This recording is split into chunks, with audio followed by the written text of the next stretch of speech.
ಮೊನ್ನೆ supreme court judge ಮೇಲೆ ಒಬ್ಬ ಶೂ ಎಸ್ಬಿಟ್ಟ. ಅವನು ಯಾರಪ್ಪ ಅಂತಂದ್ರೆ ಸನಾತನ ಧರ್ಮಕ್ಕೆ ಸೇರಿದವನು. ಸನಾತನ ಧರ್ಮಕ್ಕೆ ಸೇರಿದವನು.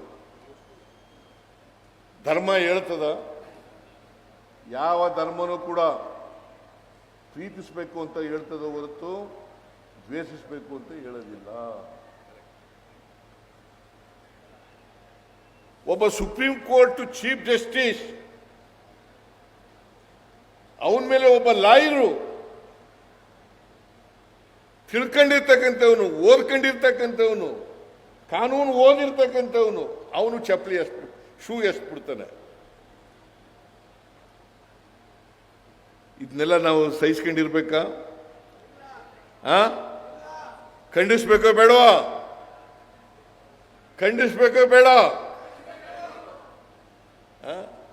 ಮತ್ತೆ ಶಾಂತಿಯಲ್ಲಿ ನಿಲ್ಲಿಸುತ್ತೆ. ಇಂಥವೆಲ್ಲ ನಡೆದ್ರೆ ಇನ್ನೂ ಈ ಸಮಾಜದಲ್ಲಿ ಸ್ವಾತಂತ್ರ್ಯ ಬಂದು 78 ವರ್ಷ ಆಯ್ತು, ಸಂವಿಧಾನ ಬಂದು 78 ವರ್ಷ. ಅದಕ್ಕೆ ಬಾಬಾ ಸಾಹೇಬ್ ಅಂಬೇಡ್ಕರ್ ಅವರು ಏನು ಹೇಳಿದ್ದಾರೆ ಅಂತಂದ್ರೆ, ಇನ್ನೊಂದು ಧರ್ಮವನ್ನ ಸಹಿಸ್ಕೊಳ್ತಕ್ಕಂಥ ಕೆಲಸ ಆಗುತ್ತೆ. ಎಲ್ಲ ಜಾತಿಯವರು ಫ್ರೀಯಾಗಿ ಬಸ್ನಲ್ಲಿ ತಿರುಗಾಡಿ ಅಂತ ಹೇಳ್ಬಿಟ್ಟಿದ್ದೀವಿ. ಎಲ್ಲ ಧರ್ಮದವ್ರಿಗೂ ಫ್ರೀಯಾಗಿ ಬಸ್ನಲ್ಲಿ ತಿರುಗಾಡಿ ಅಂತ ಹೇಳಿದ್ದೀವಿ. ನೀವೆಲ್ಗಾರ ಹೋಗಿ, ದೇವಸ್ಥಾನಕ್ಕಾರ ಹೋಗಿ, ನೆಂಟರ ಮನೆಗಾರ ಹೋಗಿ, ತವ್ರ ಮನೆಗಾರ ಹೋಗಿ, ಎಲ್ಗಾರ ಹೋಗಿ. ಆದರೆ ಎಲ್ಲ ಮಹಿಳೆಯರು ಕೂಡ ಒಟ್ಟಿಗೆ ಕೂತ್ಕೊಂಡು ಬಸ್ನಲ್ಲಿ ಹೋಗಿ, ಫ್ರೀಯಾಗಿ ಹೋಗಿ.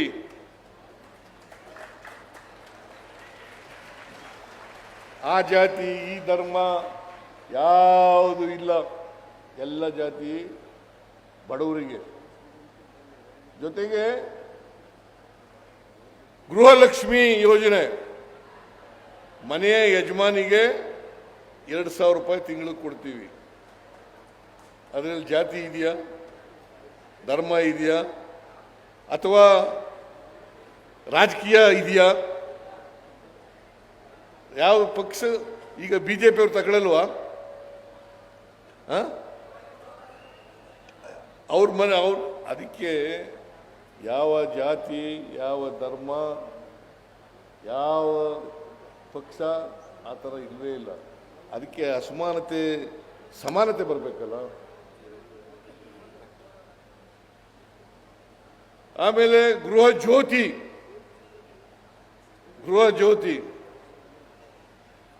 ಆ ಗೃಹ ಜ್ಯೋತಿ ಕಾರ್ಯಕ್ರಮದಲ್ಲಿ ಎಲ್ಲ ಮನೆಯವರಿಗೂ ಫ್ರೀ ಕರೆಂಟ್, 200 ಯೂನಿಟ್ವರೆಗೆ ಫ್ರೀ ಕರೆಂಟ್. ನೀವೆಲ್ಲ ಕೈ ಎತ್ತಿ, ಎಷ್ಟು ಜನ ಫ್ರೀ ಕರೆಂಟ್ ತಗೋತಾ ಇದ್ದೀರಿ ನೋಡಿ? ಎಲ್ಲರೂ ಕೈ ಎತ್ತಾರೆ.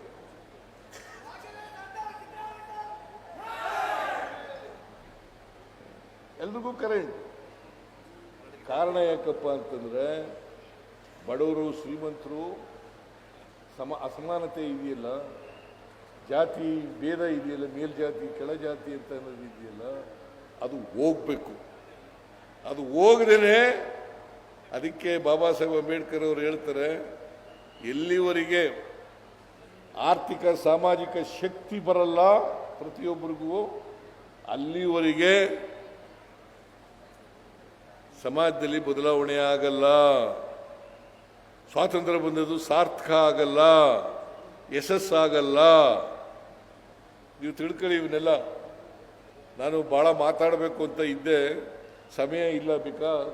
ನಾನು ಮತ್ತೆ ಹುಬ್ಳಿಗೆ ಹೋಗಿ, ಹುಬ್ಳಿಯಿಂದ ಬೆಂಗಳೂರಿಗೆ ಹೋಗಿ, ಬೆಂಗಳೂರಿನಲ್ಲಿ ಇವತ್ತು ಮಂತ್ರಿಗಳು ಎಲ್ಲ ಊಟ ಇಟ್ಕೊಂಡಿದ್ದೀನಿ. ನಾನು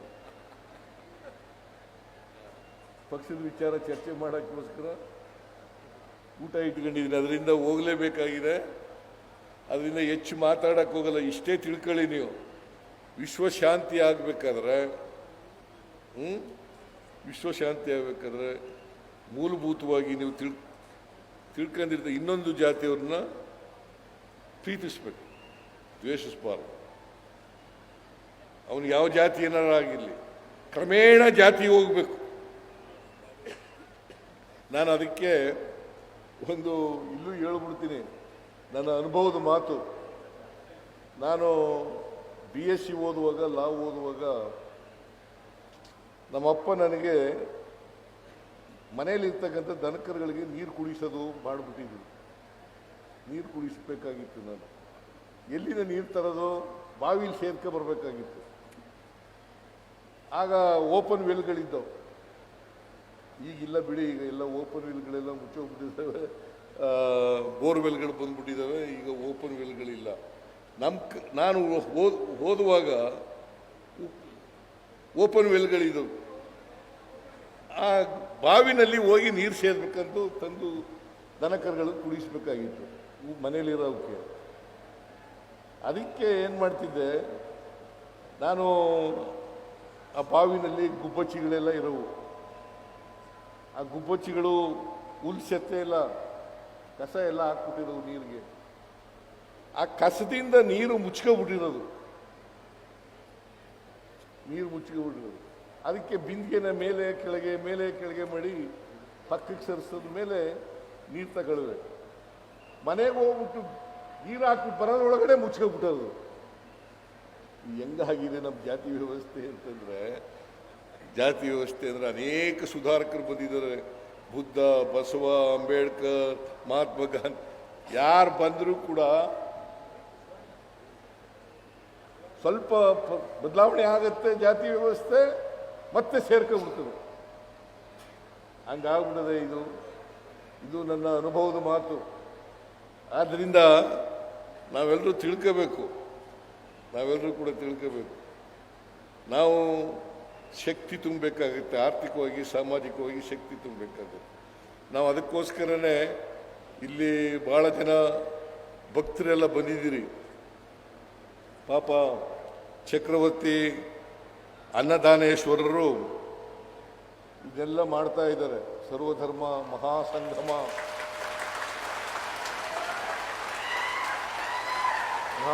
ಬಾಳೆ ಮುಂದೂರು ಮಾಡ್ತಾ ಇರಿ. ಬಸವಣ್ಣ ಏನು ಹೇಳಿದ್ದಾನೆ ಅಂತಂದ್ರೆ, ಕಾಯಕ ದಾಸೋಹ. ಕಾಯಕ ಅಂದ್ರೆ ಏನು ಗೊತ್ತಾ ಇಂಗ್ಲಿಷ್ನಲ್ಲಿ? ಕಾಯಕ ಅಂದ್ರೆ ಏನು ಗೊತ್ತಾ ಇಂಗ್ಲಿಷ್ನಲ್ಲಿ? ಪ್ರೊಡಕ್ಷನ್ ಅಂತ. ದಾಸೋಹ ಅಂತಾರೆ ಡಿಸ್ಟ್ರಿಬ್ಯೂಷನ್ ಅಂತ. Production and distribution. ನೀವು ಕೆಲವರು ಮಾತ್ರ ಕಾಯಕ ಮಾಡೋದು, ಪ್ರೊಡಕ್ಟಿವಿಟಿನಲ್ಲಿ ಭಾಗವಹಿಸೋದು, ಇನ್ನು ಕೆಲವರು ಕೂತ್ಕೊಂಡು ತಿನ್ನೋದು. ಅದಾಗಬಾರ್ದು. ಎಲ್ಲರೂ ಕಾಯಕ ಮಾಡಬೇಕು. ಬಂದಂಥ ಸಂಪತ್ತನ್ನ, ಉತ್ಪಾದನೆಯನ್ನ ಎಲ್ಲರೂ ಹಂಚ್ಕೊಂಡು ತಿನ್ಬೇಕು.